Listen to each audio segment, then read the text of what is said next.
पहले 15 राज्यों में छापे के बाद एनआईए की सूचना के बाद एजेंसियों ने फिर से रेड शुरू कर दी है। कई राज्यों में पीएफआई के ठिकानों पर पुलिस रेड की खबर है। छापे में कई लोग गिरफ्तार भी किए गए हैं। दिल्ली, असम, कर्नाटक सहित 8 राज्यों में ताबड़तोड़ एक्शन। एनआईए के निर्देश पर पीएफआई के खिलाफ बड़ी छापेमारी। दिल्ली के शाहीन बाग में रेड डाली गई है। शाहीन बाग, जामिया और दूसरे इलाकों से कई लोग हिरासत में लिए गए हैं। कर्नाटक के भी कई शहरों से लोग पकड़े गए हैं। कर्नाटक में पीएफआई से जुड़े 6 लोग गिरफ्तार हुए हैं।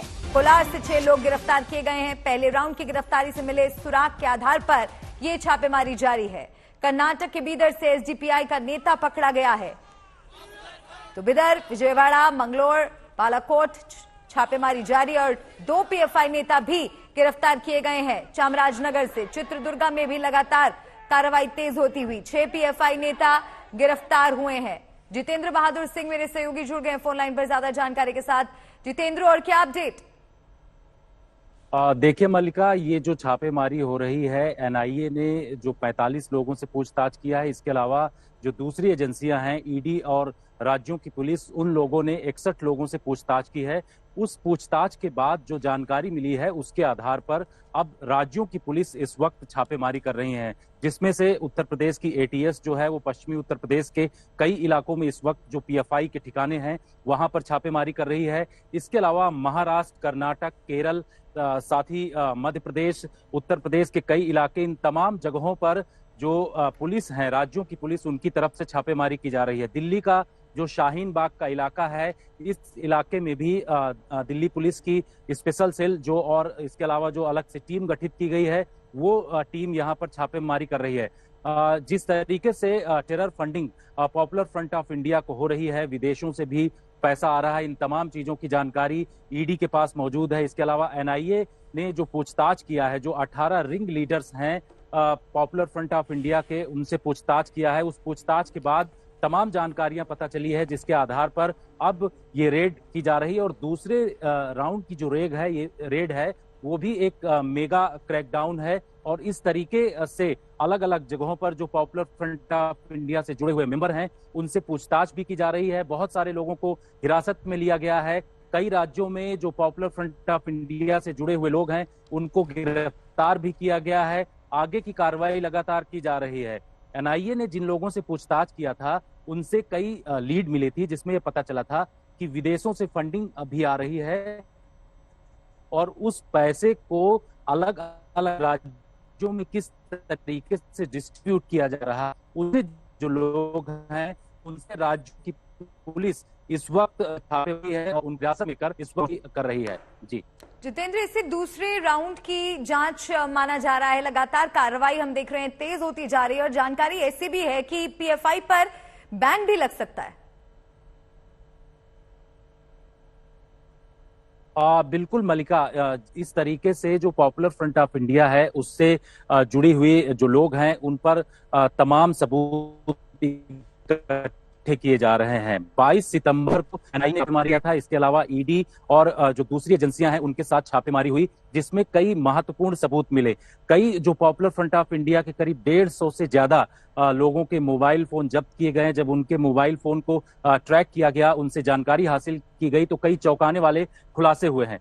सूत्र बताते हैं, गृह मंत्रालय के सूत्र, की इसको लेकर के बाकायदे गृह मंत्रालय में बैठक भी हुई है और माना यह जा रहा है कि पॉपुलर फ्रंट ऑफ इंडिया जिस तरीके से अलग अलग राज्यों में, करीब 15 राज्य ऐसे हैं जहां पर इसकी गतिविधि तेज है और ये लोग वहां पर पूरी तरीके से सक्रिय हैं। इन राज्यों की तरफ से किस तरीके से सबूत एजेंसियों के पास भेजे गए हैं, उसके आधार पर आज छापेमारी हो रही है। ये भी बताया जा रहा है कि जो सबूत एनआईए, ईडी और राज्यों की पुलिस इकट्ठा करेगी, उसके आधार पर आने वाले दिनों में पीएफआई पर बैन किया जा सकता है। क्योंकि गृह मंत्रालय के पास जो जानकारियां आ रही हैं, जो राज्यों की पुलिस और ईडी, एनआईए की तरफ से डोजियर तैयार किए जा रहे हैं, उसके आधार पर यह फैसला लिया जा सकता है। सबसे बड़ी बात यह है कि पॉपुलर फ्रंट ऑफ इंडिया इस समय जिस तरीके से एनआईए ने 5 एफआईआर दर्ज किया है, उसमें यह जानकारी दी है कि विदेशों से जो फंडिंग आ रही है वो टेरर फंडिंग में इस्तेमाल किया जा रहा है। उस टेरर फंडिंग के लिए अलग अलग राज्यों में ये लोग ट्रेनिंग कैंप भी चलाते हैं, जिसमें कराटे ट्रेनिंग दी जाती है। इसकी जानकारी भी निजामाबाद जो तेलंगाना में पड़ता है, वहां से आई थी और उसके आधार पर अब कदम बढ़ाया जा रहा है। सबसे बड़ी बात यह है कि popular front of India terror funding में किस तरीके से गल्फ कंट्रीज से पैसा ले रही है और उसके आधार पर ये लोग यहाँ पर जो है कराटे ट्रेनिंग के अलावा जो है यहाँ अलग अलग चीजों की ट्रेनिंग दे रहे हैं, जिसका इस्तेमाल ये लोग आतंकी गतिविधियों में कर सकते हैं। कई आतंकी संगठनों के सपोर्ट में भी ये संगठन है, इस बात की जानकारी भी है। तो इन्हीं तमाम चीजों के सबूत जो है वो डॉजियर के तौर पर एनआईए और हमारे साथ जुड़ गए हैं इस खबर पर जानकारी उनसे भी ले लेते हैं। राहुल हमारे साथ जुड़ गए हैं, सगै राज भी जुड़ गए हैं।